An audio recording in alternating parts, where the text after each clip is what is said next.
Vogelzang. Thank Hi. you so much for coming down to our parts. Thanks for having me. It's so excited. nice to be here. I'm so excited for the new record, Afterglow. Thank you. Yes. Coming out tomorrow. Yes. Been a long time coming. A very long time. Longest record gestational period of my life. I want to get into that. Yeah. I want to congratulate you on a successful Kickstarter campaign. Oh my Thank you. God. We're manifesting. Thank you. Yes. This feels really good to talk about it in this exactly. way. We've crossed the finish line. Wow. And I'm You just gave me a gift today. Thanks. so thrilled. Thank you. And I thought maybe we could start this conversation with a personal recollection Sure. of me to you. Okay. Which was the first time I met you. It was in Nashville, actually, at the OG Basement, which is still Really? an iconic club. Yeah. Whoa. I don't know what you were doing in town, but this would have been 2012, probably. You were likely touring. Mm-hmm. And I was struck, and this is a high compliment, with your self-confidence and your bravura. And as who's just like this kind of like, I don't even know if I can, do I belong here? That's how I walk through life. It's not a good strategy. Was it your show at the Basement? No, it wasn't. We were both at somebody else's show. It was a mutual friend. It was a folky friend. And it might have been an out-of-towner. Yeah. It was like, but I know the one tour, of us. and I know the tour you're talking about, and I remember, but I thought it was your show in my mind, that would have been your show. I don't know. I just walked it out. I don't know. I've had a few pretty hairy shows at the OG Basement. Yeah, I'll tell you a hilarious story off mic sometime. But that's how I met you, and that's how I became a fan of yours. And we have met, at folk alliances over the years. Yeah. And I've just to me, you're the embodiment of kind of the idealized modern folk singing singer-songwriter, in the sense of this hardcore entrepreneurial spirit. Thank you. Which you've retained to this day. Yeah, it's so funny because I talk about therapy a lot. In therapy this week, I was talking about how I feel different now. So whatever that is, 15 years later, 13 years later. And one of these things I was talking about was that bravado, and how I feel so much better inside of myself, and how I think that bravado was to me, that's so cringy to be like, you were so self-confident back then. I'm like, it's not a good thing, because I think it was, at the time, it didn't feel like it felt authentically who I was. But I look now and I say, wow, you were so worried about what everybody thought about you. It was very performative. And I don't think I was going, I'm going to be this person. I think I just was like, that was my mechanism for survival. It was this, this is what I got to do. And I feel so much less of that pressure now to be that kind of a person. And I feel so much better inside of myself, that it's hard for me to hear that and be and not feel embarrassed for myself, because I also have been around a long time doing this, right? So people remember me from 2008, being a dick. I don't know, just being blah, blah. I think back to that stuff and I'm like, how did I have that confidence? Where did that come from? And I think it was a place of fear, honestly. But I also, when we started the Kickstarter, I was talking to some friends and I was like, was I just really brave in my 20s? I did 2 of these and I wasn't scared one bit. I was like, yeah, this is what we're doing. It's going to be great. I mean, I'm sure there was fear there, but now it feels so much more vulnerable. And I wonder if that is connected to being in a more authentic sense of self, which is I am a vulnerable, squishy person, and I'm doing something really scary. I'm putting myself out there, and there's a chance it's not going to happen, right? Whereas in my 20s, I was like, did I not have anxiety then? Was I brave? Was I just an idiot? That's funny that you don't exactly remember, what was underneath. Yeah, that. I think I thought I was doing a lot of work on myself at the time. I'd be like, I'm very self-aware, and I think now I look back on it and I was like, I didn't know shit. I felt, and you don't know what you don't know, right? You can't, I don't blame her for not knowing the things that she young Anna. I don't blame that person for being who she was, or making the choices she made, or even going through this particular track of entrepreneurial DIY, just really scrambling, hustling all the time. Great. That was what it was. I think that we occupy an interesting generation that you could say like we've been on both sides of the watershed moment of Spotify. And we were just talking about it before the podcast, how much it's changed the landscape. And my question, I think, is among the various options open to an aspiring musician, creative-minded person, I feel like not everybody chooses this, like, it's going to be my name on the CD and I'm going to tour and play the shows. And to the best of your ability, what do you think it was that drew you to this particular avenue? Oh, wow. I didn't really ever see it going any other way. I think like so many people who make music, when I started writing songs when I was like 12, and then when I was in high school, I was in a band, and then my band, I became friends with like a mentor who brought me on tour, and like they showed me how to make a press kit, and like that band took me on tour as a merch person, and I would sing backups with them, and I was like, okay, this is what you do. This is like DIY terrain. Excuse me. So I just kind of was like, as soon as I get out of college, I'm hitting the road. I made 2 CDs in college. I figured out how to like make them part of my thesis so the college would pay for them to get pressed. Like, it was always a hustle. And I remember, when I finished high school, I was going into school for music ed. I was going to be like a music teacher. Is this in Wisconsin? No, I grew up in Boston. Okay. And then I went to school in Pittsburgh, and then I went to Madison shortly after that. But when I was on the East Coast as like a 17, when I was like applying to schools, I was like music education or music therapy. That's what I'm going to do. And then in that year, from when I said like I would go to a school to when I left, our band kind of like blew up, and I was like, oh, fuck that. I'm going to go do performance. And so then I kind of took the education piece out and I did vocal performance, which was opera. And I had never taken a voice lesson in like my life. I loved choral singing. I loved singing classically that way, but I had never and I was very into musical theater, but I had never sung opera. And I got there and my voice teacher did not know what to do with me. She was like, how the fuck did you get into this school? She was like, it was a whole different world. It was like, the closest, even with I feel like the musical theater is sort of cousin to. I went to a school that's a conservatory. I went to Carnegie Mellon in Pittsburgh, and so they have like the number 1 or 2 or 3 drama school in the country. So kids who go there for musical theater, MT, those kids are like in a different building, they're doing a different major, but they're still projecting vocally program. That's what I mean. Oh, yeah. I mean, they're learning it, but they're learning it in a different context. And there was this like snobbery around the conservatory of like, well, we don't do that, we do this. And if you belt on the weekends making your own music, you're gonna ruin your voice. And it was just the only thing I can liken it to is like pageantry, like beauty pageants. Like, it felt like I had been thrown into this world of like, I was like, what have I gotten into? Yeah, like I was a hot mess. It was a crazy time. Anyway, that as soon as I got out of there, I went on tour. I spent the whole summer in the car. It was just and my boyfriend at the time, who's now my husband, he played bass in my band. My best friend from New York, she and I were like the co-bill. It was like an 8-week tour. I do not know what we were doing. Our drummer was in the back with a thing strapped onto his little tiny car. There were 4 of us. And then my friend Joe was playing fiddle. And the 4 of us were in an SUV. And we just lost so much money. I'm like, how did we even... And I remember booking a show in Cleveland. My husband was like... He was like, did they even ask to hear your music? And this was like MySpace days. Like, you would MySpace message people to book shows. And I was like, no. And he's like, do you really want to play at a place that doesn't ask, can I listen to your music before they book a show? And I was like, I don't care. It's a show.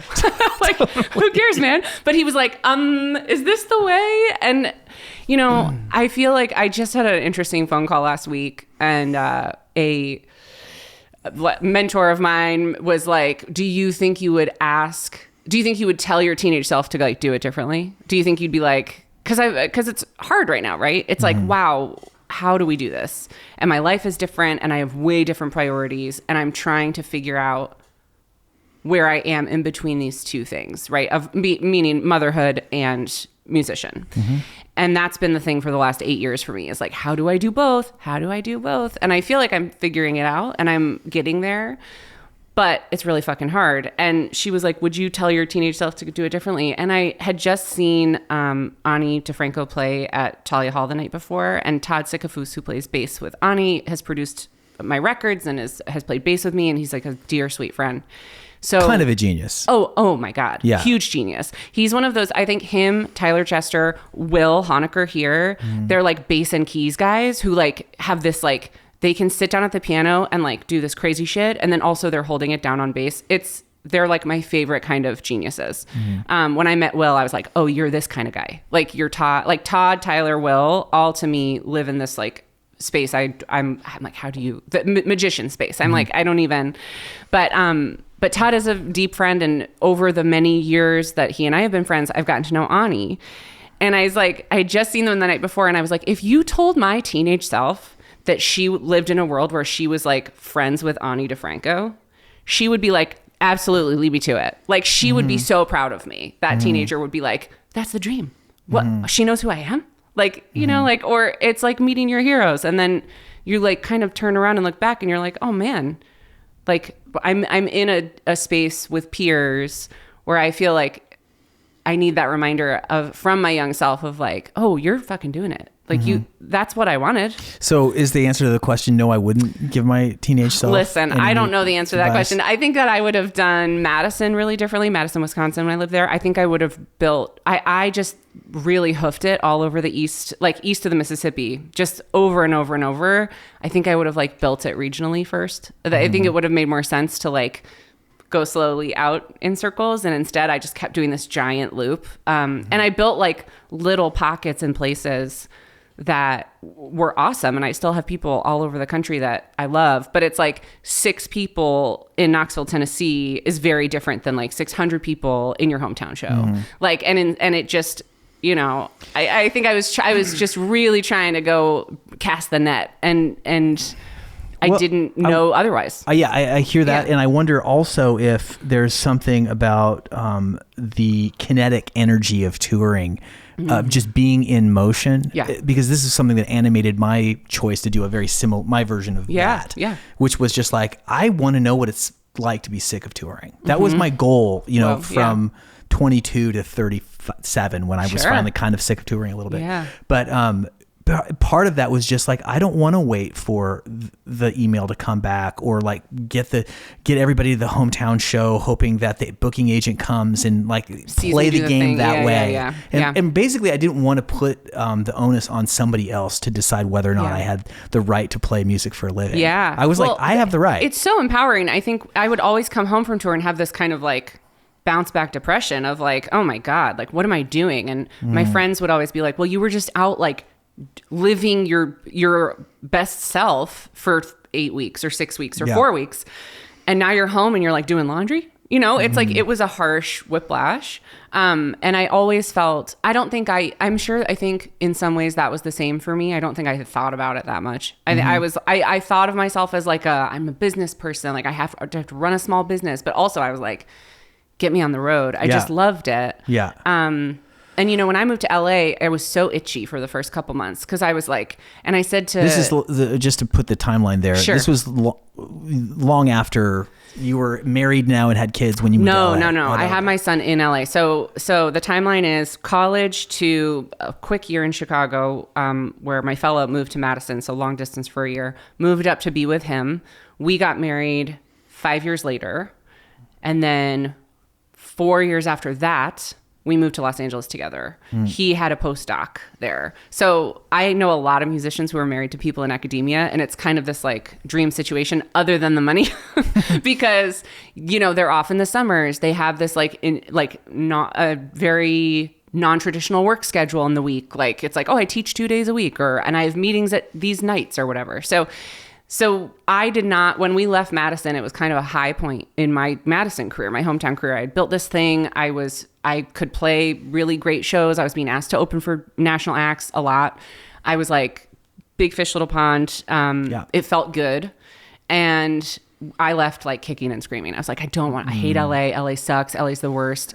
We got there. I said to my friend, Julia Nunes, who's like wonderful musician. We had met on the road. I had opened for her in Madison, became friends. She came over to my house to help me like move some stuff. And I was like, I don't know. I'm trying to decide. Like, it feels like I should book a tour. Like I was so like, what do I do? Like I just had an open schedule for the first time ever. And it's so far away from everything that you're like, oh my God, how am I going to tour out here? Like, and I was like, I don't know. I think I might just fly to the East Coast and rent a car and do a tour. Or I might start a Patreon. And she was like, looked at me and was like, stay home, start a Patreon. Mm-hmm. And I was like, okay.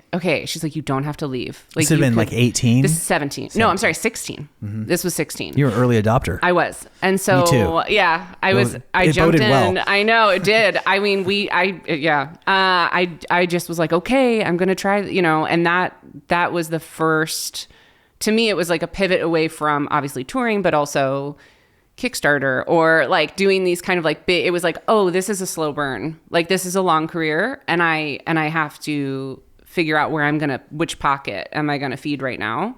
And being there, which I had not really thought about, was what opened all of these doors for me in LA. And I had the best time and I had the most amazing experience. I think I had an experience not a lot of people have in LA because people will be like, oh, I didn't feel that way at all about it. Like I felt like people were collaborative, open, kind, excited to make shit. Like people wanted to make stuff. We had this weekly meeting at my house that just like kind of blew up and it was so generative and fun and like it just made me feel like, oh, you can stay home and still make a living. And also a lot of people in LA are people who otherwise are sometimes on the road, right? But this is their home base. So you have all of these like professional band people who are like, oh yeah, I want to jump up and play drums with you. Or like, oh yeah, like let's do this thing. Like, it was, I found it like really amazing. And that was the first time where I was like, oh, I don't have to tour. Like I could stay here. And then we had to decide if we wanted to have kids. And really a huge part of that for me was my, our in-laws, my fellows parents lived an hour away. And I was like, if we move again in 3 or 4 years and we don't have some, like, this is a good time for us too. And I was also terrified and I felt like it was too early. And I was like, I could also do all this work instead. But I knew the future was so unknown for us that I was like, okay, we'll do this. We had my son. It was amazing, life-changing. Anais Mitchell, when she was pregnant with her first kiddo, she had told me about making a record while she was pregnant so that there would be something for her to do on the other side. And I like stashed that in my brain. I was like, ooh, good idea. Yeah. So I made this record while I was pregnant in LA. And that was like my project the whole time I was there. Not Afterglow. Not Afterglow. That was Beacon.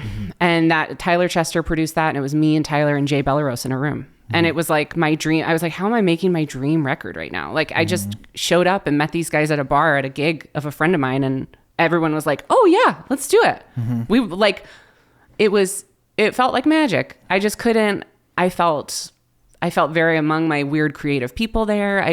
So then when my husband got a job in Chicago in end of 2019, I was like heartbroken. And that was a really hard transition for me because we went into COVID and I was pregnant with my second kid. And I was just in the world of like doing stuff, like really making shit. And it was starting to go and I was feeling some momentum and then new place. I mean, it's isolating enough to be like a pregnant or like new parent, as you know, and add COVID to that. Like my daughter was born in September of 2020. So it was just like, okay, and in some ways it was nice because it was like, well, everyone's stuck. Like I'm not the only one not going on tour, but it felt like a leveling of me. Like it was a really hard transition. And that is like, the songs start there. Like that's where the songs start on this record is like, that kind of like, there's like before we moved to LA, there's after we left LA, there's before we had kids, after we had kids, like there's all of these very like dual marked points for me on my timeline of like, I mean, just to hit on the LA thing, I love the story. Thank you for sharing it. Yeah. In hindsight, to me, it's like not surprising that you flourished in LA because you're a go-getter type, but you're like you like to be in the place where the magic is happening. Sure, yeah. And you have such a galvanizing way about you that, you know, but those two things combined, you're just like down to clown, you know, you're just like open to whatever. You came to Song Salon one time. Do you remember that? You in did. LA? Yeah, at my house. Oh my God. You totally did. We talked about cacti. I totally forgot about that. You did. Oh, that's wild. How do I not? That's weird. I'll find a picture because I would take a selfie every week. That's so funny. I just remember that. You know, would this have been in 2016 or 17? Yeah. Or it could have been 8. I mean, we kept going after my son was born. I was like, who cares? Like, he's sleeping. Yeah. But you know,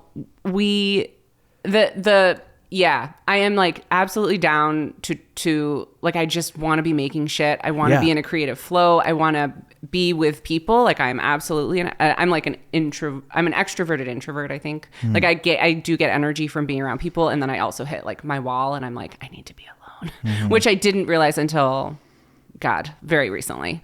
But you know, LA was one of those things where Adam Levy, we were having breakfast and we were talking about how great it was to be in a song a week game, how neither of us had done that for a couple of years. And he's like, man, I wish we could do it in person. And I don't have space in my house. I was like, I have space at my house.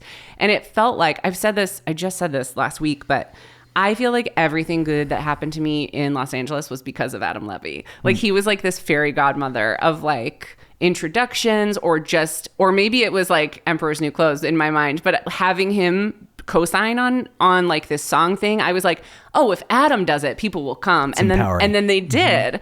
And then I texted him that I said that last week, and I just said to, and he was like, oh, that's so sweet, because in my mind, you're the reason it all happened. Like you booked the thing and then you made the residency happen, because we did a bootleg residency of it. And I was like, yeah, but like you were the reason that I had the guts to do it. I truly felt that way. Like sometimes you just need that person next to you going, yeah, this is a good idea.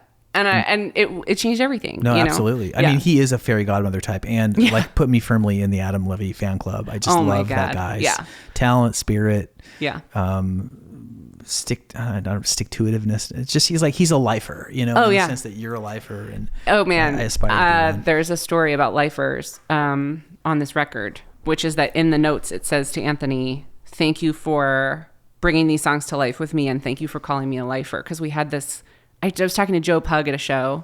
I had opened for him a million years ago. I was like, you probably don't remember me. I opened for, and he was kind of like, oh yeah, sure. And he had just been out with Anthony opening for him. And I was like, Anthony and I are working on a record. And he goes, man, that kid's a lifer. And I texted him and I was like, aw, Joe Pug just called you a lifer. And Anthony texts me back and goes, you're a lifer too, dude. And I was like it kind of, again, leveled me in like the best way. Like I needed somebody to look at me on the other side and be like, yeah, you're still doing this. Because it does feel, it has felt like such a struggle for me in these 5 years of like, how am I going to keep going when I have this whole new set of priorities and what I care about, and I don't want to miss shit. Like I don't want to be missing a star of the week at preschool this week if I'm here in Nashville doing something, right? Like there's always a trade. And so, you know, I needed that person to kind of be like, no, you're still in it doing this. And it really helped me like kick myself in the ass to be like, yeah, I am. I'm doing it. Yeah. And you continue to do it. And I wonder if, I feel like every lifer, I think that I'm a lifer. You're a lifer. I'm a lifer. I'm never going to quit doing this. Yeah. And, I think that you realize at some point along the way, that even though the picture isn't at that very moment exactly what you thought it was supposed to be or had been, in my case, I think in your case, like just a shit ton of touring. Yeah. Touring was success. Yeah. Touring was life. Touring was adventure. Touring was validation. Touring was I am proof that I'm doing it. Look, I'm doing it. I'm playing a show. It doesn't matter that nobody's here. Yeah. I'm on the sandwich board outside. Yeah. This little sandwich cafe. Board, not marquee.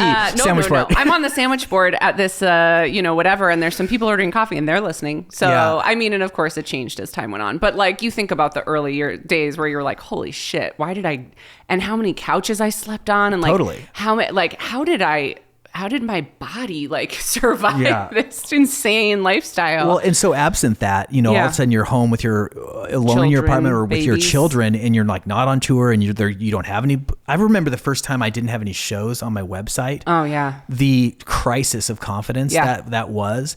I also remember, I think it was in 2021, I played a show at the OG Basement for, I think I had a single coming out, and I had a band show. Anthony was in the band for that. And I came home that night. I was like really upset, and Rand was like, it was great turnout, good show, like good job. Why are you?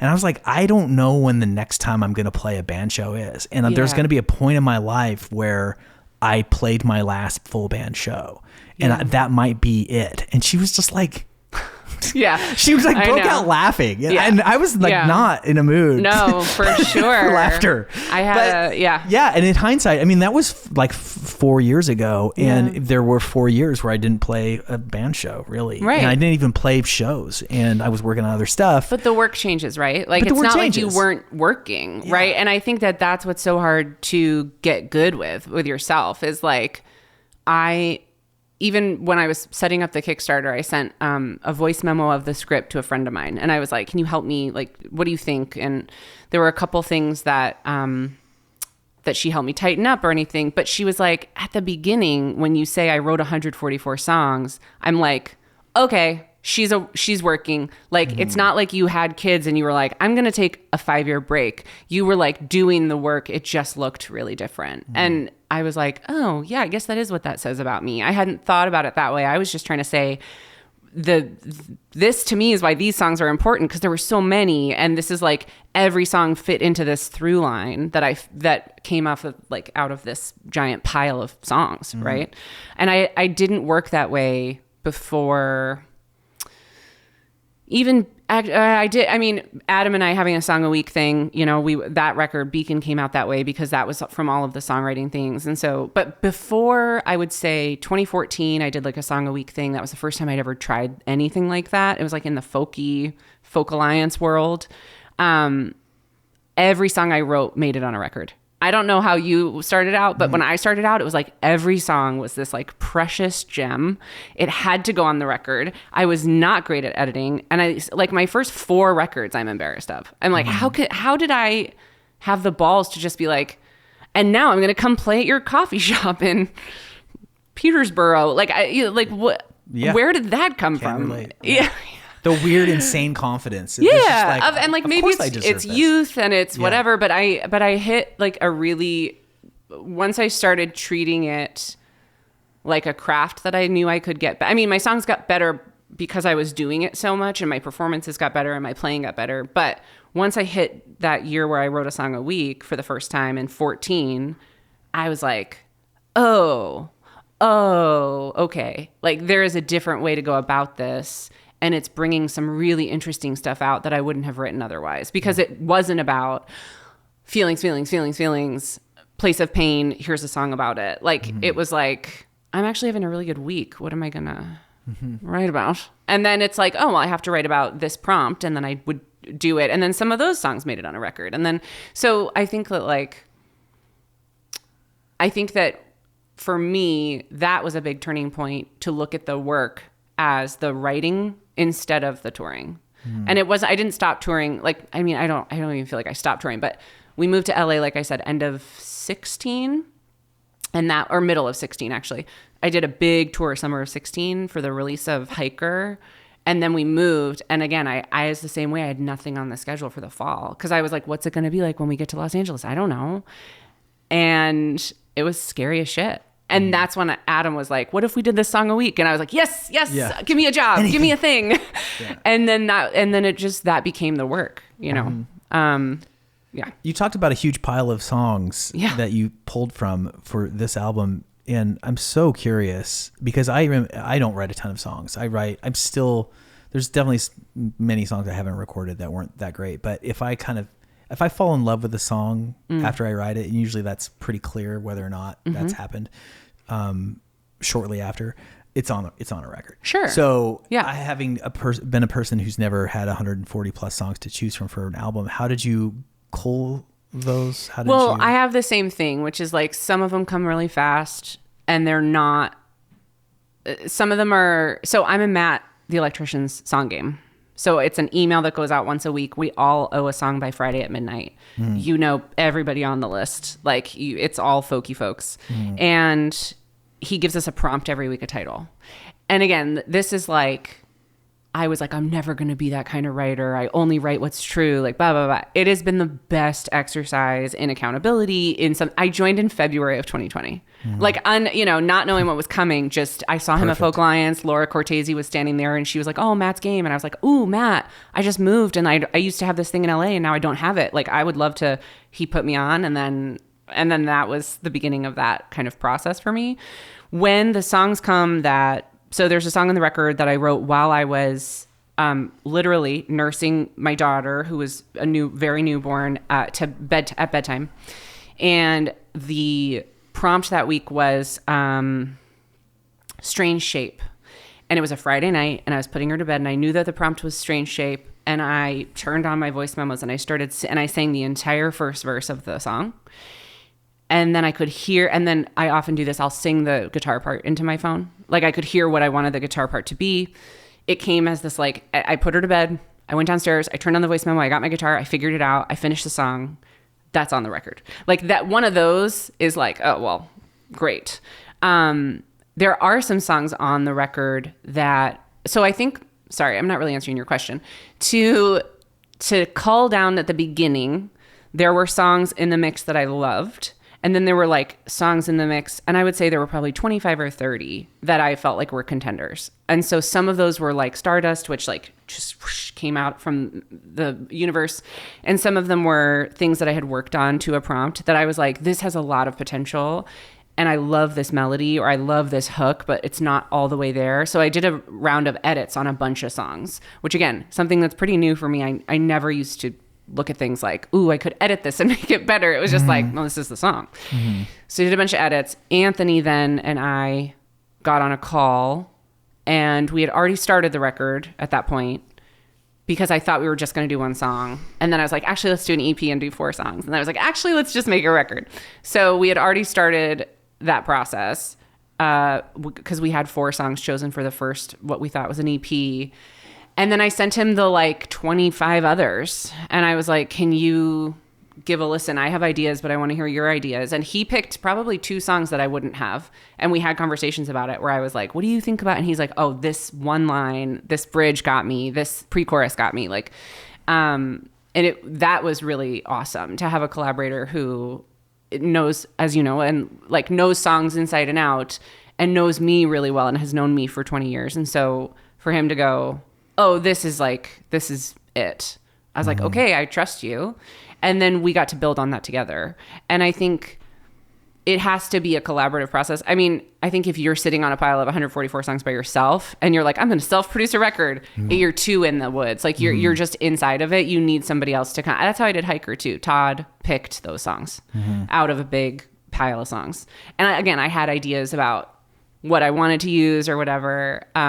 But having that like definitive person say, oh, these ones are interesting to me, that creates that collaborative route of like, okay, because this record is our record. It's not just mine. It's not just yours. We're making this thing in partnership, you know? I hear that so well. Yeah. And I think that I was thinking about what you were speaking about earlier, advice to your teenage self. Would you do anything different? I was saying, would I do something different with myself? And I think that if I had advice for my younger self, I would suggest being more collaborative minded when I was younger. And I would suggest that now to my present self. Yeah. And it's a struggle for me as a hardened introvert. And it is like any sort of extroverted anything has like always been difficult for me. And also putting myself forward in environments where there are witnesses is hard for me. Scary. Like, I don't like making mistakes in front of people. I'll make a zillion by myself. But I think that there's also, and I pose this to you. There's a sense of ownership that comes in the self-made thing that is absent in the co-write. And I've noticed that some of my more successful songs, I can say that commercially, I think probably almost without exception have been co-writes, but the ones that mean the most to me, and the ones the ones that have made me want to keep doing this, have always been. And it's like this song that can be both and, right? Like there's a place for both of those things, and it doesn't mean that the song that you feel so connected to and the song that you feel makes you want to keep going. Nobody has to ever like that song. You just have to like that song, because that's what I mean. Obviously, it would be great if some people did, but like that. Keeping you going is maybe that's that song's job, and then over here these co-writes, maybe that's their job. Like they don't necessarily, and I don't live in Nashville. I haven't really lived in the world of co-write and like pitch and sync and everything, but I do think that like there's a place for that work, and if it touches people, great. But does it have to touch you every time as an artist? I don't know. It's a question. It's a big question. Yeah, you know what? I think about this too. I'm like, maybe there's a certain amount of selfishness in being so precious about like, I only want to write these songs that I write myself that have these intense personal meaning. And if without that intense personal meaning, I'm just not as into it anymore. It's like, you know what, motherfucker, maybe get out of the song's way and serve the song. Like this song is, that's a huge deal. This song means something to people. Like it's not just your song. Who are you to? I mean, that's the goal, right? Is like for other people to feel something about themselves when they hear your song. So if you have a co-write that you're like, I don't really care about that, but a million people hear it and they're like, ooh, I really resonate. Well, then who are we to say? Like, great. I'm glad you do. You don't have to. It's not. I mean, to me, I was so in that same boat, right? Of like, I'm running the ship. I'm driving the car. I'm writing the emails. I'm playing the shows. I'm writing the songs. Like there is nobody else. I'm putting a band together to serve my vision. But the first truly collaborative, it's between two records. But once I made a record live in the room with Todd Sigfus, that when I made Hiker, I was like, I never want to not make a record live again. And I never want this to be about me again. I was like, I'm going to look for collaborators who are producers first. I had never really done that on purpose. Like I wasn't looking for producers. I was like, who's going to play drums on my record? Like that's what it was. And then the experience with Todd was just so game changing. And it was like, this is our record. This is the three of us made this thing. And then I felt the same way about Beacon, and I feel the same way about Afterglow. It's me and Anthony's like baby, like truly it feels like our record. And I think that for me, I don't want to do it any other way anymore. It's more meaningful. It's more meaningful, and you are going to get out of your way. Like like having somebody else there with you to collaborate with and say, oh, this song, like a song maybe you wouldn't have even chosen. And then you're like, okay, like I'm going to lean into what you're doing. And then we're leaning this way, and you get onto the other side and you're like, holy shit, that's a great song. I never would have seen those possibilities. Like sometimes you're too in it. And even if you know that a song means so much to you, I don't know, there's something about like, oh, other people believe in this song. Actually, Devin Sproul is on the song game, and King and Queen, which is the first single off of Afterglow and the first track, I sent it to the group. And it sounds so different on the record than it does when I first sent it to the group.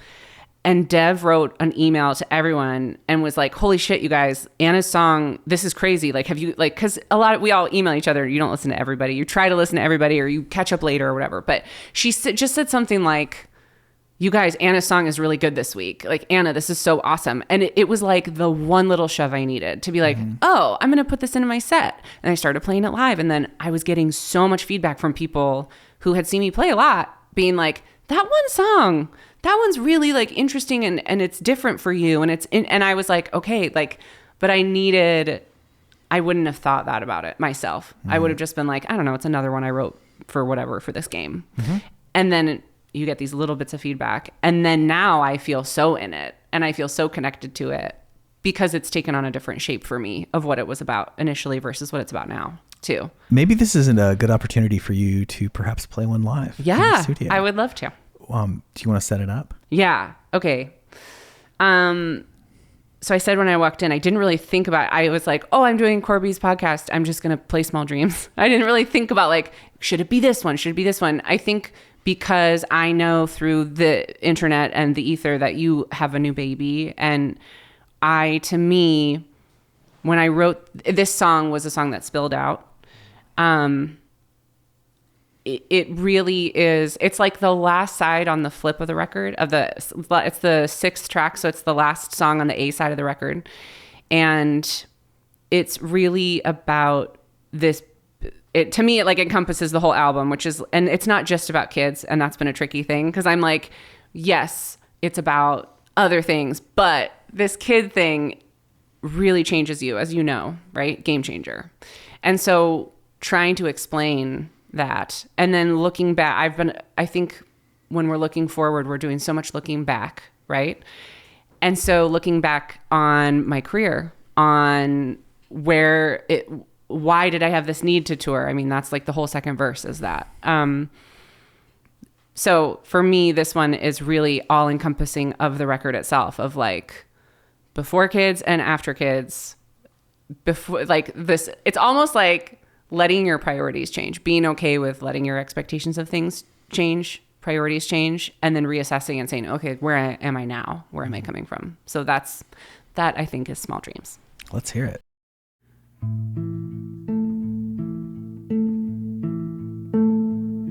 I got small dreams with deep roots. Watching you walk into a room, your shoulders back. I got small plans and soft shoes. Watching you playing in the yard through handprint glass. They all say that when your kid shows up, you become a different person. All I know is when my world split open, I became more like myself.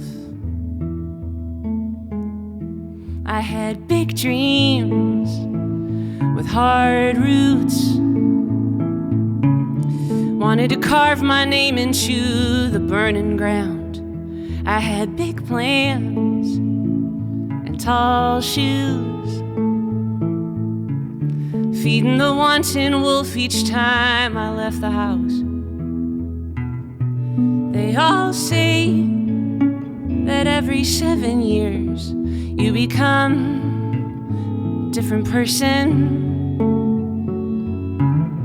And I believe it, but I'm still here, wanting each year to be worth it. Look at your face, covered in daydreams, coming into soft focus. Bring up the lights, light all the candles, wishing that time could hold us.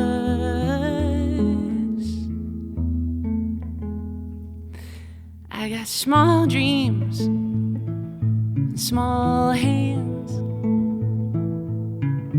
stitching my heart into my skeleton seams. I got small plans and house shoes, pressing each memory in a photograph machine. And I look up and I catch myself looking like a different person. And I say, welcome, it's nice on this side. Finally knowing you don't have to be perfect. I got small dreams, 4 heartbeats, singing our song into the sky.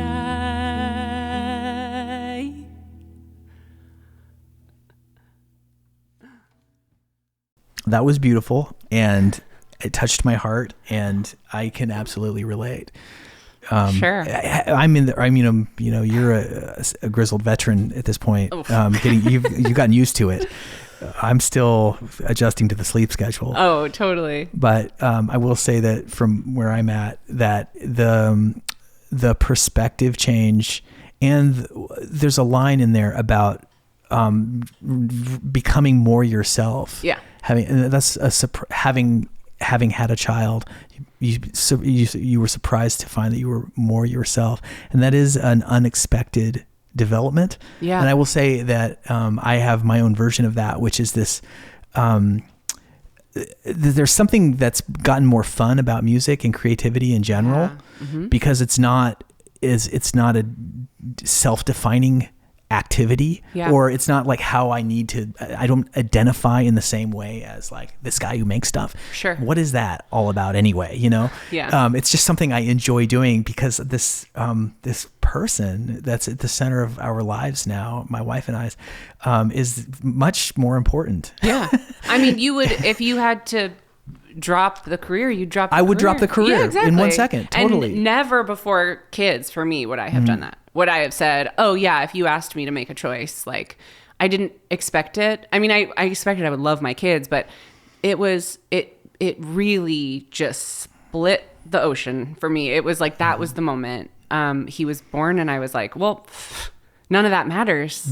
Like, and then I think for me, a tricky part of this too, is if none of that matters, how do you come back and do you want to? And that has been the question for me the last 5 years with my second kid and COVID and how we were just talking about the landscape changing of putting out records. And it's like, do I actually want to choose this? And every time I try to think about doing something else or try to walk away and there have been moments in the last 5 years where I'm like, maybe I'll go to grad school, whatever the thing is, it's like, I just keep coming back and I'm not ever going to be able to stop writing songs. And I do think that there is for me, it is just part of not necessarily my identity, but that's the best way I can describe it. It's like, it's a calling. It's a calling. I think that's a beautiful word. And I think that it's one of the best ways for me to be of service. Cause in this 5-year reassessment period, I was like, what is important to me? And it's like helping people and helping kids, like being there for children. I have a kids music gig. I teach preschool music once a week. And so that kind of gets me my fill of like literally helping children, being there for kids, but also, you know, obviously raising up my own kids, being there for them, looking at what I want to also show them. And actually, Kashana and I played a show together at Space. I live in Evanston. And so Space is my hometown venue, which is amazing. So all these friends come through. I opened for her, and it was the first time my son ever came to see me play. He was like 6 at the time, I think. And it was an opening slot. It was early. So he came to the show. And Kashana got on stage and said, and this is another moment of like someone else telling me what I needed to realize and hear in that moment and internalizing it. But she was like, she said this to the audience. She said, think about that kid looking at his mom standing in her power and doing what she is put on earth to do. How beautiful and how important for this kid. And I was like, oh, this is how I'm going to do both. Like it can exist, right? Like you won't be the parent you want to be if you're not your full self. And are you your full self if you're not making songs? For me, no. That's it. I keep coming back to the songs. It's like, well, I keep writing a song, so I guess I'm still doing this. And then it's like, okay, well, if that's the best version of me, is that how I'm then my best version as a parent to my children? Yes. And so that was my way back in. I was like, okay, so if that's the North Star, if that's like authentic self, authentic parenting, and the priorities are different, and the tours are shorter, and I'm choosing what I really want to do. Can we go from there? And so far, so good. I think the answer is yes, absolutely. Yeah. Well, I mean, I just want to say too, to your credit, and just for anybody who is in the throes of creative process and tension, that it takes a tremendous amount of courage to not just, let alone make a career in music. I mean, it's a whole nother set of skills, you could just say. But just to like write one song, is skills aside, to just take the chance, step into the chaos, and potentially and likely fail at coming back with something that is worth much of anything. But to be able to do that is such a profound, I think, essentially human activity. And when you do that, you give other people permission, inspiration,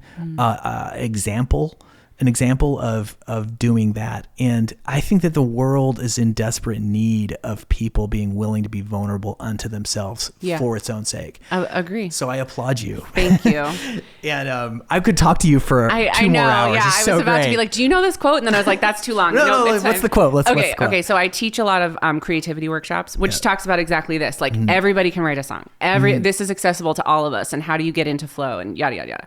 And I've been teaching this workshop series called Songwriting for Moms. So it's specifically to like women caretakers. Like, how do you get back in touch with this part of yourself? There's this Ira Glass quote that I always use no matter where I'm teaching, workshops, colleges, whatever. And he basically, the topic sentence is, when you start out, you got into the game because you have good taste, but your skill doesn't match your taste. And that's when people usually quit, because you have this idea of what's good and you have this idea of what you're able to do. And if you just keep working, it's like a beautiful quote. You should look it up. It's like, if you just keep going, if you just write 1 page a day or 1 song a week or whatever the thing is, eventually it's going to catch up and you'll be putting things out that you feel are good, that match your taste. The reason you got into this game in the first place, because you have impeccable taste as a creative person. And I just feel like that idea of that journey is something that so many of us, as you're saying, like the guts it takes to come back and write a second song if you didn't like the first one. Like that, I think, to me, that is like the most profound thing. It made me feel so much better about my life. I was like, oh yeah, that's who I was when I started. I get it now. Like I was going for this thing. I kept going, and that's that bravado. It's like, who knows why we did that, but instead of quitting and being like, I'm never going to be like as good as the pros, it's like, okay, I just got to keep going until I'm as good as the pros.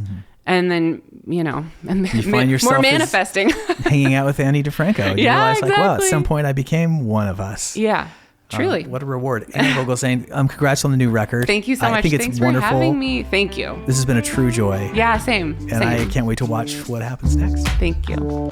Hey, thanks for watching. Go ahead and click here to like and subscribe. You can click right there to watch another video, or click here to watch a playlist featuring songs of the Morse Code Podcast. Okay, thank you very much.